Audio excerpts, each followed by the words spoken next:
అన్నదాన కార్యక్రమం చేస్తారు మన మహేష్ గారు.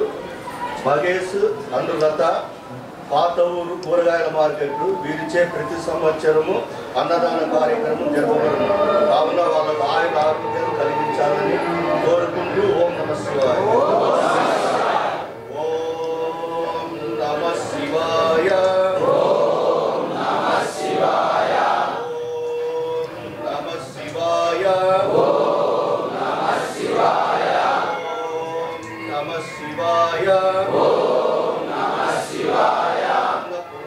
అన్నపూర్ణే సదాపూర్ణే సదాపూర్ణే శంకర ప్రాణవల్లభే శంకర ప్రాణవల్లభే జ్ఞానవైరాగ్యం జ్ఞానవైరాగ్యం సిద్ధ్యార్థం సిద్ధ్యార్థం విచాన్ దేవి చ పార్వతీ విచాన్ దేవి చ పార్వతీ మాతా మాతా అన్నపూర్ణేశ్వరి అన్నపూర్ణేశ్వరి మాతా మాతా అన్నపూర్ణేశ్వరి అన్నపూర్ణేశ్వరి మాతా మాతా అన్నపూర్ణేశ్వరి అన్నపూర్ణేశ్వరి.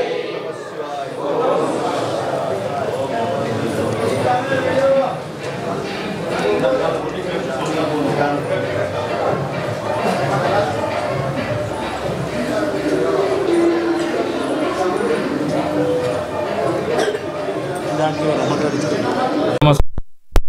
భక్తులకి అందరికీ ఓం నమ శివాయ.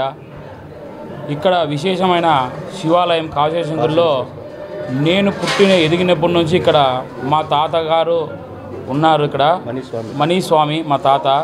ఆ స్వామి అడుగుజాడల్లో మేము నేర్చుకునేది ఏమంటే భక్తులకి ఏమైనా సరే చేయాల, ఆకిలన్న వాళ్ళకి అన్నం పెట్టాలనే లక్ష్యంతోనే మా తాత మాకు నేర్పించాడు. నిజంగా చెప్పాలంటే ఒకటి శివుడు తర్వాత నాకు దైవం గురువు అంటే ఆ తాతగారే. ఈరోజు నేను చెప్తున్నాను, ఏడాది ఇలాగే శివభక్తులకి ప్రతి సంవత్సరము ఇదే శివాలయం గుళ్ళో ఖచ్చితంగా ఒక రోజు అంటూ నేను అన్నదానము శివభక్తులకి ఏర్పాటు చేస్తాను. ప్రతి ఏడాదిగా చేస్తున్నా. నిన్న ఏడాది చేసినా, ఈ ఏడాది చేసినా, దాదాపు ఇది 30 రోజులుగా చేసుకున్నారు. ఈ పొద్దు 12వ రోజు కాబోస్తుంది. నిజంగాంటే ఇలాంటి శివాలయం గుడికి వచ్చి ఆ దేవుడు నాకు ఆరోగ్యాలు ఇవ్వాలని, ఇంకా బలం పలుకూర్చాలని, ఇంకా శక్తి ఇచ్చే ఇంకా 2 రోజులైనా పెట్టేదానికైనా నేను ఆ భగవంతుడు నాకు అవకాశం ఇవ్వాలని కోరుకుంటాను. ఓం నమ శివాయ. తాతగారు ఆశీస్సులతో నేను ఇంకా ఎల్లకాలం బాగుండాలని కోరుకుంటాను. ఈరోజు దాదాపు 600 మంది నుంచి 700 మందికి శివభక్తులకి అన్నం ఏర్పాటు చేయడం జరిగింది. నిజంగాంటే ఇట్లాంటివి చేయాలని చెప్పి నేను ఒక చిన్న వయసునే, కానీ నాలాంటి యూత్ కానీ ముందరకు వచ్చి ఇట్లా భక్తులకి ప్రసాదం చేపించాలని నేను కోరుకుంటున్నాను. ఓం నమ శివాయ. ప్రతి సంవత్సరము శివరాత్రి సందర్భంగా నెలంతా అన్నదాన కార్యక్రమము భక్తుల ద్వారా జరుపుతాము. శివములకి మరియు భక్తాదులకి విరివిరిగా అన్నదాన కార్యక్రమము భక్తుల సహకారంతో జరుపుతాము. శివరాత్రికి విశేష పూజలు జరుగుతాయి. శివరాత్రికి ఉదయము రుద్రాభిషేకాలు, అభిషేకాలు, మళ్ళా రాత్రి జాగరణ, లింగవృపతి కాలమునందు స్వామివారికి మట్టి కుండతో నైవేద్యం వండి స్వామివారికి నైవేద్య ప్రసాదం అలంకరించి ఆ ప్రసాదమే భక్తులకు వినియోగం చేస్తారు. తదుపరి మహాన్యస రుద్రాభిషేకము ఇలాంటి విశేషంగా మహాశివరాత్రికి జరపబడును. మళ్ళా 11/2/2025 స్వామివారికి కళ్యాణము మరియు గ్రామోత్సవం కూడా జరుగుతుంది. అతి విశేషంగా వైభవంగా జరుగుతాయి. ఓం నమ శివాయ.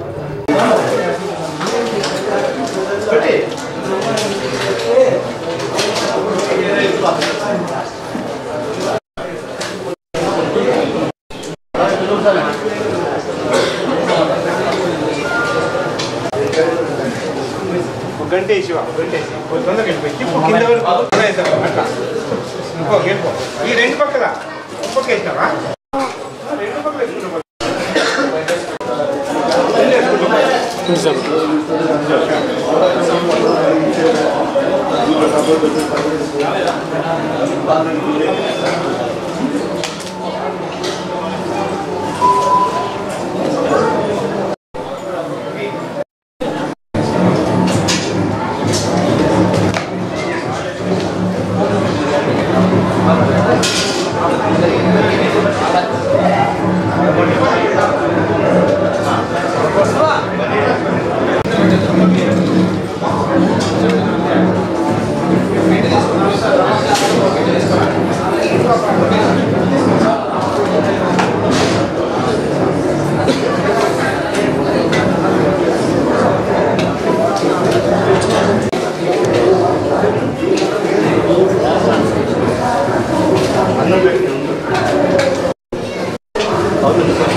ఏం పంపించినా ప్లే చేస్తాను.